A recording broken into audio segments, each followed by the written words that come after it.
हाय, क्या आपको पता है कि आपके जीवन साथी के पास कोई ऐसी प्रतिभा है, कोई ऐसी काबिलियत है जो छुपी बैठी है और वो एक उत्साहवर्धक शब्दों की तलाश कर रही है कि उसको कोई ना कोई उत्साह करे और उसको उत्साह देगा तो उस उत्साह से उसकी एक काबिलियत उभर के आ जाएगी।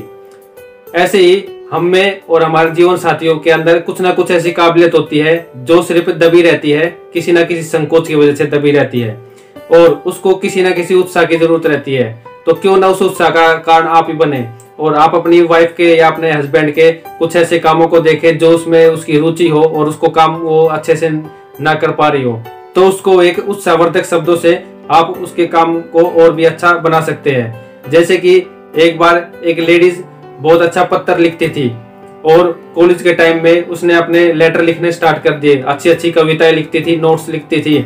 और एक बार उसने कॉलेज से जब पास आउट हुई तो उसने उसको अखबार में लेख में छपवाने के लिए भी भेजा, पर उसके जो एडिटर थे उस टाइम पे उन्होंने उसको मना कर दिया और उसकी वजह से उसका जो लिखने का जो छपवाने का शौक था वो दब गया और उसको डर लगने लगा। पर उसने लिखना नहीं छोड़ा। उसकी शादी हो गई, शादी होने के बाद बच्चे हो गए, बच्चे बड़े हो गए और कई सालों बाद तक वो लिखती रही।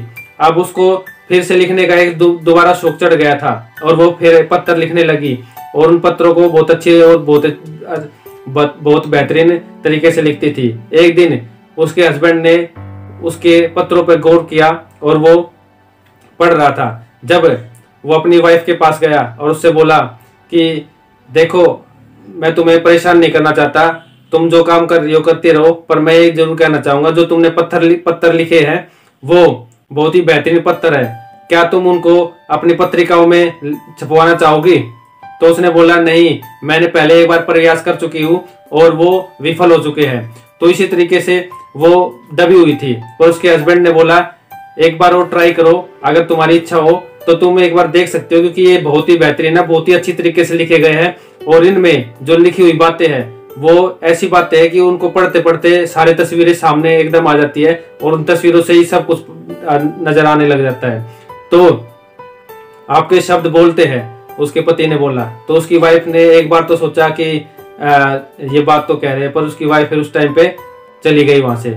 तो क्या आपको क्या लगता है कि उसकी वाइफ के दिमाग में क्या चल रहा होगा? सारे दिन उसके दिमाग में यही चलता रहा कि मैं उन पत्रों को लिखवाऊं और पत्रिका में छपवाऊं। तो उसने ऐसे ही किया। अपना जो एक लेख था वो जो उसने देखा, जो उसके पति ने उसको बताया, उसको दोबारा पढ़ा, उसको देखा, उसको उसने पत्रिका में छपवाया और वो वहां पे अप्रूव हो गया और छप गया। और इस बात को लगभग 20 साल गुजर चुके हैं और आज वो बहुत अच्छी लेखिका है और पत्रिका है और उसने आजकल वो अपनी बुक भी लिख रही है और उस बुक को भी बहुत जल्दी छपवाने वाली है। तो क्या दोस्तों, आपकी वाइफ के, आपके हस्बैंड के, आपके लाइफ पार्टनर के भी कोई ऐसे चीजें हैं जो दबी हुई है और वो ना चाहते हुए उनको बाहर नहीं निकाल रही है? तो आप उनको देखिए और आप कर सकते हो कि अपनी वाइफ को और प्रोत्साहन दे सकते हो। उत्साहवर्धक शब्द जो होते हैं वो बहुत ही अच्छे होते हैं, जो कि एक उत्साहवर्धक शब्द अगर ने बोल दिया, जैसे उसने अपनी वाइफ को बोला था, तो वो एक बहुत अच्छा पत्रिका लिख पाई। तो इसी तरीके से कोई भी किसी का खाना बनाने में अच्छी रुचि हो, किसी का अपने कपड़े में अच्छी रुचि हो, किसी को कुछ बनाने में अच्छी रुचि हो, किसी को कुछ काम करने में अच्छी रुचि, तो हमें उसको प्रोत्साहन करना चाहिए, उसको एक अच्छा प्रोत्साहन वर्ड देने चाहिए, उसको बोलना चाहिए कि तुम और भी अच्छा कर सकते हो। अगर उसको हम ऐसा प्रोत्साहित करेंगे तो आपके लाइफ पार्टनर जो है वो अपने और जो प्रतिभा है उसको निखार पाएगा और अच्छे से कर पाएगा। तो दोस्तों, अगर ये इन्फॉर्मेशन आपको अच्छी लगी तो प्लीज इस चैनल को लाइक करना, सब्सक्राइब करना और इस वीडियो को शेयर करना मत भूलना। और मैं पिछले कई सालों से इस मुहिम पे हूँ कि मैं किसी ना किसी की मैरिज लाइफ को अच्छा बना सकूं। तो ये मेरी टिप्स एक मैरिज हस्बैंड और वाइफ के लिए बहुत अच्छी है। अगर आप इसको अच्छे से लेते हो तो शायद ये आप पर भी एप्लीकेबल हो सकती है।